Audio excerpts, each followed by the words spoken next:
Kalimera, everyone. Welcome. So let me start this session by thanking Manos Hermanos for this invitation. It's a pleasure to be here again with you in Athens. I almost feel like a Greek already. So my topic today, it's very consensual. It's instability in adolescence. These are my disclosures. And I want to start by saying that adolescence is very, very difficult. It's difficult for the adolescent itself, and it's difficult for everyone around the adolescent. If you have adolescent kids or nephews, you know that this is a very, very difficult phase. And this also happens in shoulder surgery. So young age has been reported as an important independent risk factor for glenohumeral dislocation recurrence, and we all know this. So in fact, before 14 years old, dislocation recurrence is very rare, but then between 14 and 40, we have a high recurrence rate, and between 14 and 19, this is the most dangerous period. This is the adolescence. So why are adolescents so special? They are special because they are much more active than an adult. They usually play sports at a higher level. They have this higher tissue laxity, which is our main enemy when treating this pathology. And in these patients, we have lower margins for severe complications because they're so young. So when an adolescent comes inside my consultation, this is what concerns me. So what's the gender, what's the type and level of sports that they play, what's their expectations about their sport activity, if they want to keep doing it, if there's something that they just do because, if there's a generalized joint laxity, and it's already been addressed here, the Baton score, or if it's just shoulder hypermobility, and this I test by passive external rotation in adduction and the Gauge sign. And they have a positive apprehension in abduction and external rotation and the relocation sign. The x-rays are the same as the adults, you all know. And it's also already been addressed here. So this will make my lecture a little bit shorter. The advantages of the MRI over the CT. And in this specific population, as they're so young, this is particularly advantageous because it diminishes a lot the exposure to radiation in an anatomic region that's very close by to the thyroid and the breast.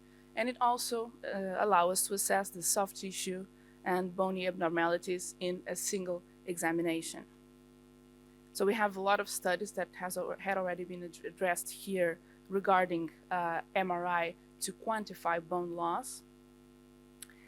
And what about treatment? How do we decide if we treat them conservatively versus surgically?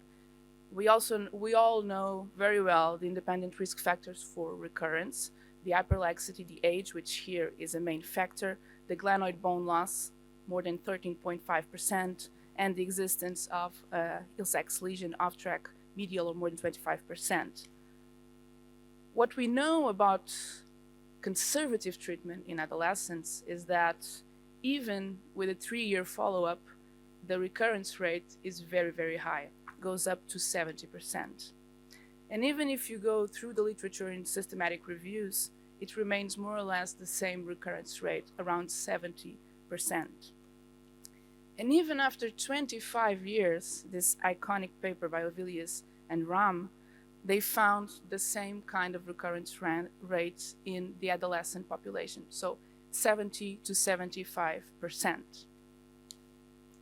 This means that we have an extremely high recurrence rate after a first episode of dislocation in adolescence. And this is nothing new. You've heard this several times before. But if we want to play, and we should play, the lawyer of the devil against ourselves, especially in these cases in which we make very positive and assertive affirmations like this, we should also think that 30% of these patients will never dislocate again. So if you operate on every first-time dislocator, you will do an unnecessary surgery in 30% of them. Just think about this. And also, we know about this unique study with 25 years of follow-up that some patients, after 2 or 3 recurrences, they stabilize over time. And in this paper, if we add the non-recurrence with the late stabilizers, we will get that 40 to 45% of the patients will stabilize over time and will be stable in an adult age. So we could say that in 40 to 45% of the patients, maybe you did a surgery that in the long term was not really necessary.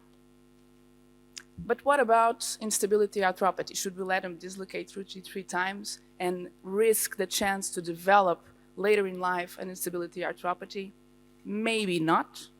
Also, in the same paper, the authors concluded that if the first episode of dislocation happened before 25 years old, there's a lesser chance to develop dislocation arthropathy. So this is also something for us to consider when treating these patients and when deciding what's the best treatment. But I think, like many of you guys, we're surgeons, we want to treat our patients. If we can treat them, we have so many surgeries, we have surgeries with such good results. If we can treat them, why shouldn't we treat them? Yes, we can treat them, we can operate on them, but please consider that if you're operating on an adolescent patient, these patients also, compared to other age groups, they recur more after surgery. So they recur more if they're not operated, but also after surgery, you should expect a higher recurrence rate when compared to other age groups.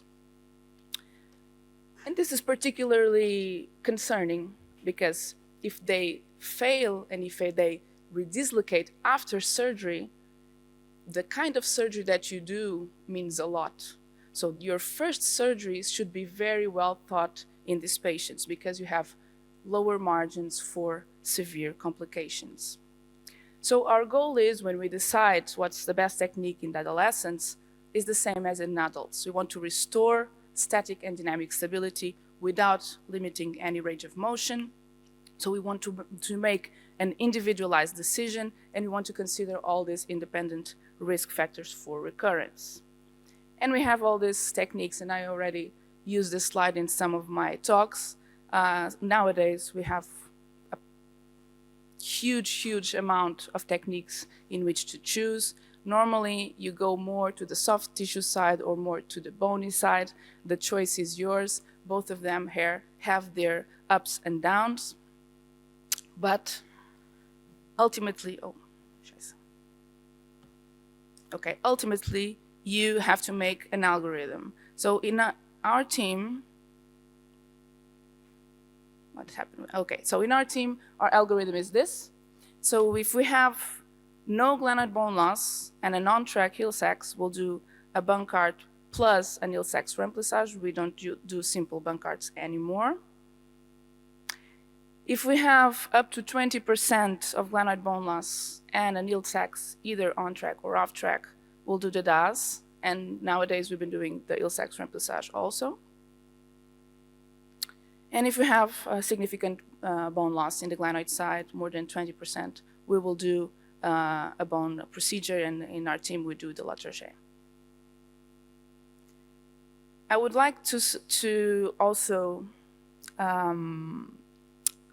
call your attention to this. So hyperlax patients and adolescent patients are often hyperlax.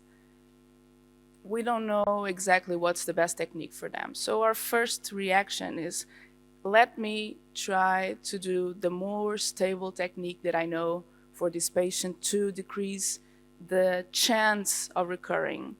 But even the technique that brings most stability, and that's usually a bone block. Here in Europe, the most common one is the Latarjet technique. Even this technique has a high failure rate in hyperlax. So think twice when you decide to do a Latarjet on an hyperlax, because none of us likes to see this, especially in a 16-year-old patient. And in ASCA, we've been working on a consensus for a couple of years regarding anterior instability. These are the guys who are the heads of it. Lado is one of them. But a lot of people are involved in them. A lot of them are here. And we hope that in the future, next meeting, we can bring you some more evidence regarding the adolescent population. And I would like you to take home these specific points. So the adolescent population has a higher redislocation rate after conservative, but also after surgical treatment in comparison to other age groups. When you operate on a patient, so the surgical moment, this is not the end of the road. This is the beginning. This is a contract that you sign with your patient, and you have to take them for the rest of your life. So you have complications. You should know how to address them. So this is it. Keep in mind the potential complications and plan to solve them. So anticipate your complication rate and the severity of the complications that your patients can have. And remember that a 16-year-old in 25 years will still be a very young patient, 41-year-old. So 25 years seems like a long time, but in adolescent patients, it's not that long, and severe complications can lead to a very, very dramatic result in a very young patient. Thank you so much.